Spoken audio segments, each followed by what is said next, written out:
لآن القرآن. الله أكبر. الحمد لله رب العالمين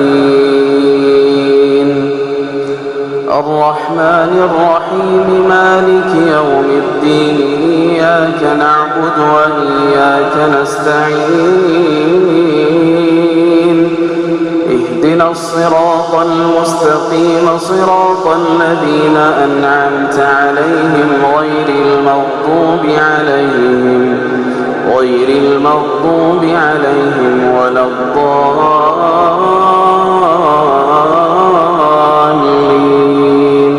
آمين. ألف لام ميم. غلبت الروم في أدنى الأرض وهم بعد غلبهم سيغلبون في بضع سنين لله الأمر من قبل ومن بعد ويومئذ يفرح المؤمنون بنصر الله ينصر من يشاء وهو العزيز الرحيم. وعد الله لا يخلف الله وعده ولكن أكثر الناس لا يعلمون ظاهرا من الحياة الدنيا وهم عن الآخرة هم غافلون. أولم يتفكروا في أنفسهم ما خلق الله السماوات والأرض وما بينهما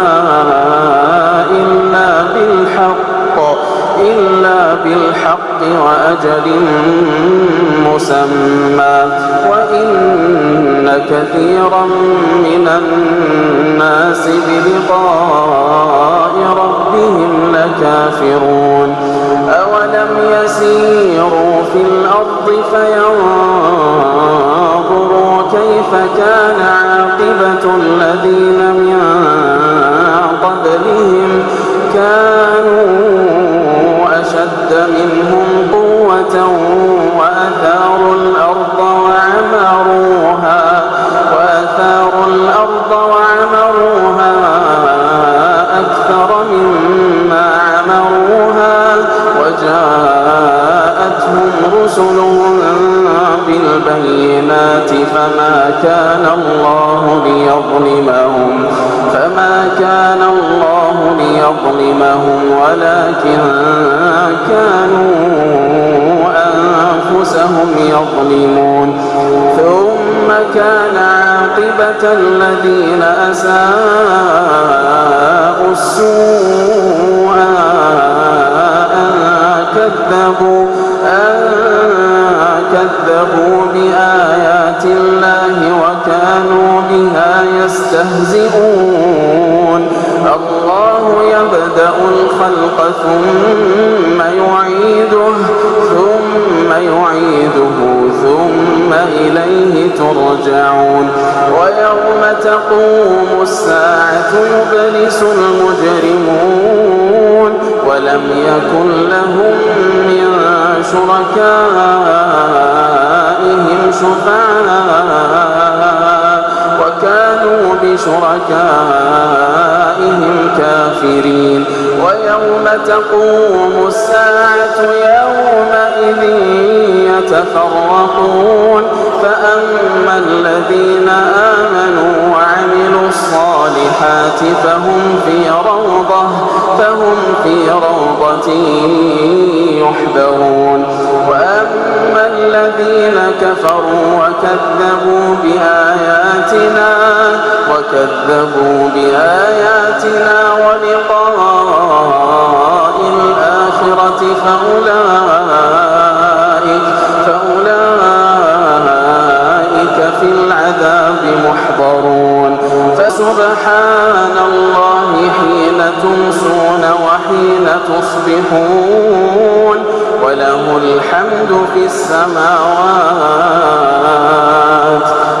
الحمد في السماوات والأرض وعشيا وحين تظهرون يخرج الحي من الميت ويخرج الميت من الحي ويحيي الأرض بعد موتها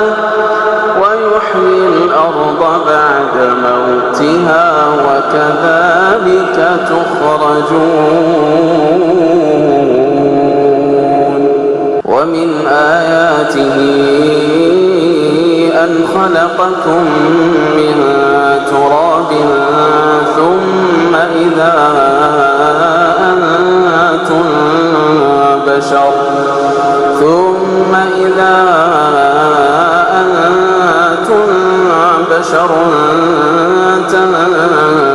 تنتشرون ومن آياته أن خلق لكم من أنفسكم أزواجا لتسكنوا إليها وجعل بينكم مودة ورحمة إن في ذلك لآيات لقوم يتفكرون ومن آياته خلق السماوات والأرض واختلاف ألسنتكم وألوانكم ومن آياته خلق السماوات والأرض واختلاف ألسنتكم وألوانكم إن في ذلك لآيات للعالمين ومن آياته منامكم بالليل والنهار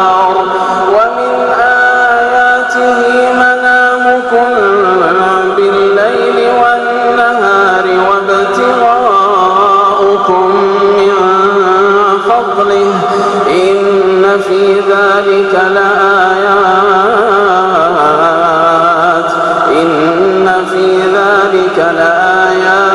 لقوم يسمعون ومن آياته يريكم البرق خوفا وطمعا وينزل من السماء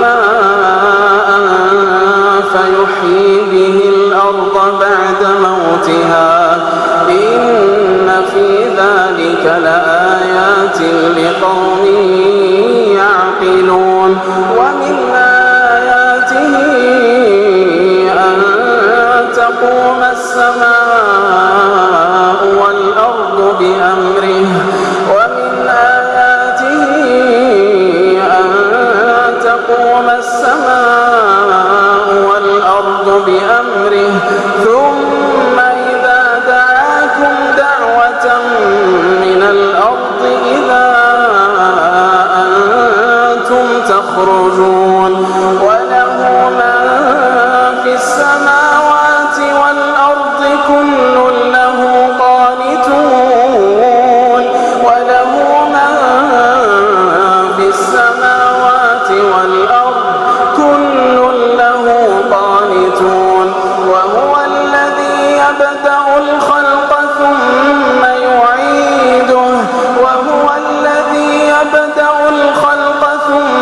يعيده وهو أهون عليه وله المثل الأعلى في السماوات والأرض